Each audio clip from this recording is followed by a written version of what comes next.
Selamat pagi anak-anak kelas 6 yang ada di rumah. Pagi ini kita ketemu kembali. Harapan Pak Prab untuk anak-anak semua yang ada di rumah selalu dalam keadaan sehat, fit, hingga bisa mengikuti pembelajaran hari ini dengan baik. Anak-anakku semuanya, pagi ini kita lanjutkan tentang materi yaitu dengan penghematan penggunaan energi listrik.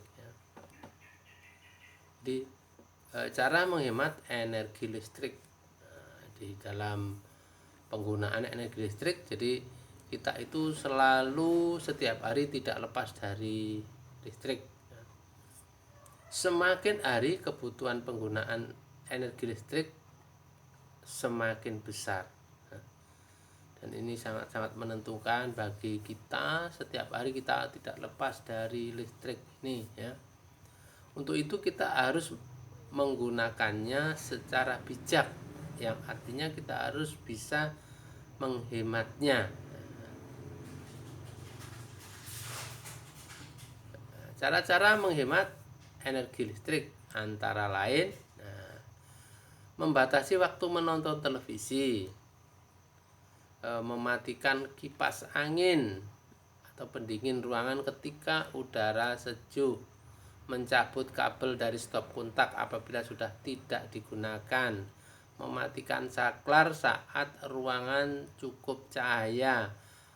Jangan biarkan mengisi daya HP atau laptop di stop kontak semalaman ya.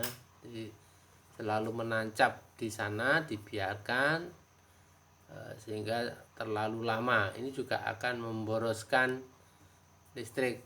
Menggunakan lampu hemat energi. Nah, lampu hemat energi itu jenisnya lampu LED. Nah, menggunakan alat elektronik secara bergantian. Nah, ini adalah cara-cara menghemat listrik ya.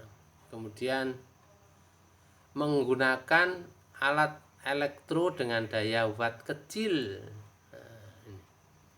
Jadi banyak hal yang bisa dilakukan untuk menghemat listrik. Kemudian ada 3 jenis lampu yang sering digunakan di rumah-rumah atau di pabrik atau di jalan-jalan itu ya.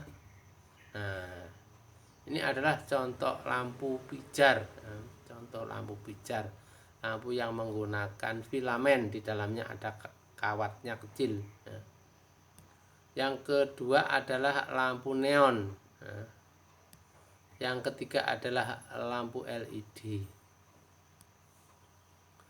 Jenis lampu pertama ini lampu pijar yang cahayanya berasal dari pemanasan filamen. Nah, ini filamen itu ya.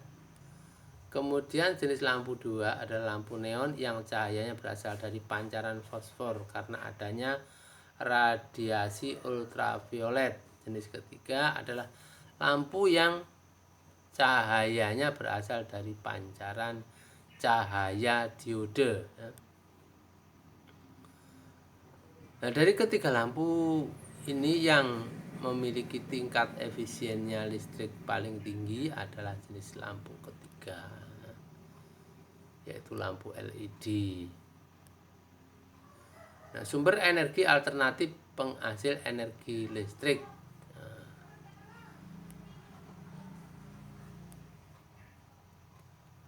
Mengingat bahan bakar yang digunakan mesin penghasil energi listrik itu adalah bahan bakar yang tidak dapat diperbarui, maka harus mengambil jalan lain, mengambil langkah-langkah lain yang bisa diambil untuk menggunakan sumber energi listrik alternatif. Jadi agar bisa tetap memenuhi, endakkah bisa nantinya kita pakai sumber alternatif. Nah, contoh sumber alternatif yaitu sinar matahari, aliran air, angin, ombak laut, kotoran ternak, limbah pertanian, dan juga panas bumi. Ini ada sebagai sumber listrik alternatif. Kemudian jenis pembangkit listrik tenaga surya atau PLTS memanfaatkan sumber energi dari matahari. Ya, ini kan juga alternatif ya. Peralatan yang digunakan berupa panel surya. Panel surya berupa lempengan logam yang mampu mengubah energi matahari menjadi energi listrik. Lempengan-lempengan tersebut dirakit sedemikian rupa, yang lain saling berhubungan. Nah, semakin banyak logam yang dirakit, maka energi yang dihasilkan semakin besar pula.